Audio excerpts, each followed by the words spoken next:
Ano ka ba naman, Tos? Lagi mo na lang pinaghihintay dito. Sensya na po kuya. Mamadali po kasi ako eh. Mamaya na lang po ako magbibigay. Ano, Tos? Di ka magbibigay ngayon? Di ba pinag-usapan na natin yan? Tay, pwede ba akong makahingi ng pera? Di ba anak, wala ka namang pasok? May bibiliin lang po sana ako. Sige na, ito. Tay, pwede. Pagidagdagan. Tay, may pera po ba kayo dyan? Kahit magkano lang po. Anak, lagi ka na lang humingi ng pera sa akin ah. Sigurado ka pang binibili mo lang ng pagkain ng hiningi ng pera sa akin.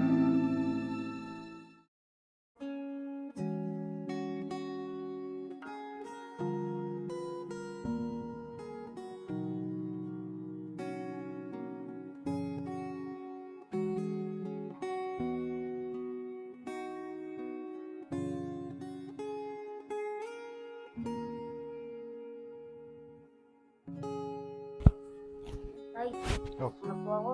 Bakit po? Wala na.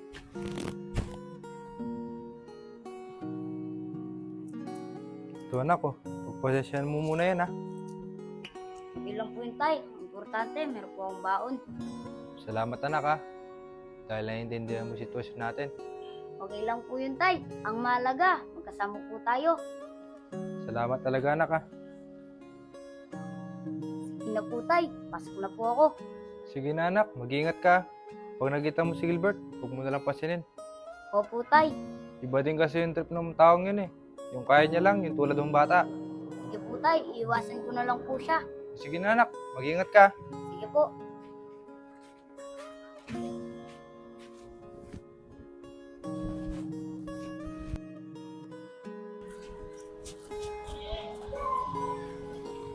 Brutus! Kuya Gilbert! Tos, kanina pa kita hinihintay dito. Mukhang nakakalimutan mo na. Ah, oo nga pala, Kuya Bert. Ito nga pala, Kuya. Oh, ba't ito lang, Tos? Pasensya na, Kuya Bert. Yan lang kasi yung binigay na baon ni tatay eh. Yeah, pwede na to. Sige, Kuya Bert. Pasok na ako. Sige.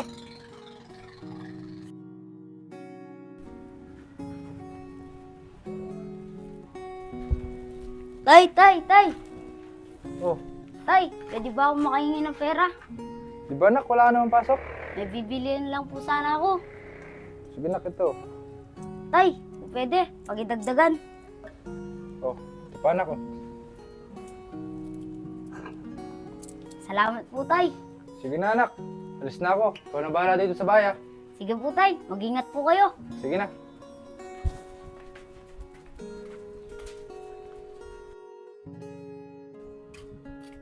Tos, Kuya, ito po. Oh. dapat ganyan, Tos. Pagkita mo pa lang sa akin, binibigay mo na. Sige po, Kuya. Lagi na lang ganito, Tos, ah. Hindi na ba madadagdagan to? Pasensya na po, Kuya. Yan lang po kasi binigay ni tatay eh. Sa susunod, Tos, pagidagdagan naman. Sige, Kuya. Mamaya, susubukan ko po humingi ulit. Sige, Tos. Sige po, Kuya. Dito na po ako. Sige.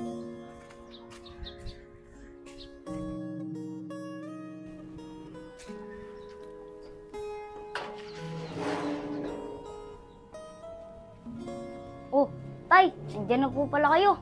Oo anak, baga kasing natapos yung binubuhasan namin eh.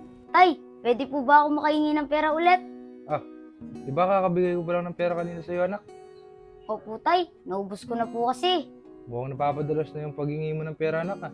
Binibili ko lang naman po ng pagkain, Tay. Oo na. Ito, siguraduhin mong ibibili mo ng pagkain yan ah. Opo, Tay. Sige na, bihis muna ako. Sige po. Sige.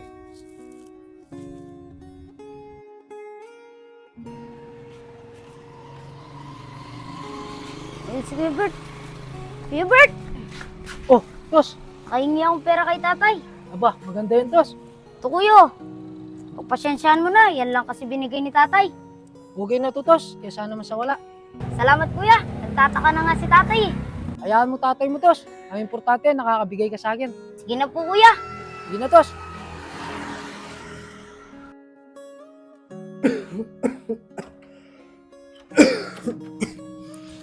Tay, okay lang po ba kayo? Oo anak. Kubulong to. Tay, may pera po ba kayo dyan? Kahit magkano lang po. Anak, lagi ka na lang humingi ng pera sa akin ah. Sigurado ka pang binibili mo lang ng pagkain yung hiningi mo pera sa akin? Opo, tay. Baka anak, baka nagkikisama ka na kay Gilbert ah. Wala kasing magandang gagawin yung taong yun anak. Ayaw ko lang kasing maging magaya ka sa kanya anak.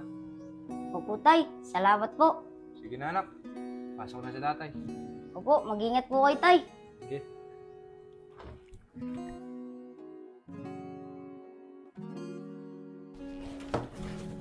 Tay, oras na po pala. Papasok na po ako. Sige anak, mag-ingat ka. Sige po, tay.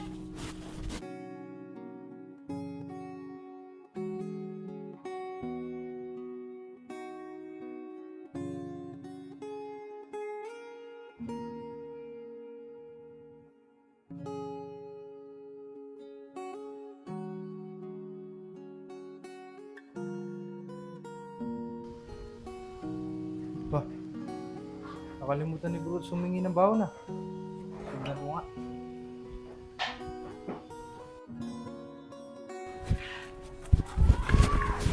Ano ka ba naman, Tos? Lagi mo na lang pinaghihintay dito. Pasensya na po, kuya. Nagmamadali po kasi ako eh. Mamaya na lang po ako magbibigay. Ano, Tos? Di ka magbibigay ngayon? Di ba pinag-usapan na natin yan? Pangako, kuya. Mamaya magbibigay ako. Tsaka late na rin kasi ako. Di na rin ako nakahingi ng baon. Nagmamadali kasi ako eh. Siguraduhin mo lang makakabigay ka mamaya, Tos, ha? Kung hindi. Kung hindi ano Bert, Ah, kuya, ikaw pala. Tay, kaya naman pala laging humingi ng pera sa akin yung anak ko eh. Lagi mo tinatakot. Wala ka na ba talagang magandang gagawin dito Bert? Lagi mo na lang tinatakot yung mga bata. Pati ba naman yung anak ko? Hindi naman po, kuya. Anong hindi? Rinig na rinig ko na Bert. Tos, di ba sabi ko naman sa'yo, huwag mong pagkikisamahan yan. Baka madamay ka pa sa mga kalokohan yan. tay, magpapaliwanag po ako. Tos, pwede ba huwag mo nang kapihan yan? Alam mo Tos, nagpapakahirap ako para paaralin ka. Tapos, sinasayang mo lang pala yung mga hinihingi mong pera sa akin. Tay, nagkakamali kayo. Di ko po sinasayang. Di sinasayang, pero bigay ka ng bigay dyan. Di mo alam, yung mga pera mo, ginagamit lang niya sa kalokohan. Tos, di ba sabihin mo na sa tatay mo? Tay, ganito po kasi yun. Narinig ko po kayo ni Ninong na nag-uusap po kayo tungkol sa sakit nyo. Mainit. Oh, pre, pasok na ako. Sige pre, diretso na rin ako. Sana masabi mo na sa anak mo pre. Kukuha muna ako ng tiyempo, pre. Huwag ka nang kumuha ng tiyempo pre. Ba, napakaseryoso yung usapan ni tatay at Ninong ah. Sabihin mo na sa kanya habang maaga pa. Para handa din yung anak mo kung ano mangyayari masama sa'yo. Hindi din kasi biro yung sakit mo eh. Gusto ko masabihin sa anak ko, pre. Kaso, ayaw ko naman siya mag-alala. Tsaka gusto ko din magpagamot, pre. Kaso, hindi sapat yung kinikita ko sa trabaho natin eh. Tsaka pinapahalap ko yung anak ko. Napakahirap naman ang sitwasyon mo no pre. Pero lumalaban ka pa rin. Hindi ko na kasi iniisip yung sarili ko, pre. Ang iniisip ko na lang yung anak ko. Tay, may sakit ka pala. Dahil di mo sinabi sa akin. Hayaan mo tay, gagawa ko ng paraan para mapagamot ka. Kaya tay, tinulungan ako ni Kuya Bert para makapag-ipon. Tagal naman ito, Tos. Napakainit pa naman. Tos, hindi na pa kita hinihintay. Bayad mo. Di ba pinag-usapan na natin yan? Sa tuwing dumaraan ka dito, magbabayad ka. Kuya Bert, pwede hindi mo na ako magbayad ngayon. Alaman ko kasi, may sakit si tatay. Napag-isipan ko kasi na mag-ipon para ipagumot si tatay. Sige, Tos, ganito na lang. Magbabayad ka pa rin sa akin. Pero lahat ng binayad mo sa akin, ako mag-iipon. Ah, talaga po ba Kuya Bert? Tutulungan mo ako?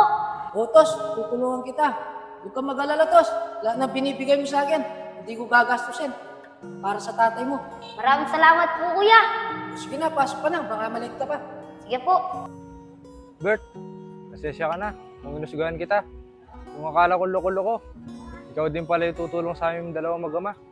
Wala po yung kuya. Gusto ko rin po kasi makatulong para makabawi ako sa mga ginawa kong kalokohan. Maraming salamat talaga, Bert, ha. Anak, salamat din, ha. Dahil lahat ng perang inihingi mo sa akin, may dahilan pala. Wala po yun tay. Nagawa ko lang po yun dahil mahal na mahal kita. Kuya Bert, salamat po dahil tinulungan mo ako mag-ipon para mapagamot ang tatay ko. Wala yun, Tos. Bumabawi lang ako. dahil sa mga nagawa kong kasalanan sa'yo dati. Salamat po talaga, Kuya Bert. Salamat, Bert. At lalong-lalo na sa iyo, anak. Maraming salamat. Kuya Bert, tulungan mo sana magpagamot si tatay. Nagmamadali kasi ako eh. Late na ako. Sige, Tos, mag-ingat ka. Sige po, Kuya Bert. Tay, alis na po ako. Sige, anak. Mag-ingat ka. Ano, kuya? Tara na. Tara na, Bert.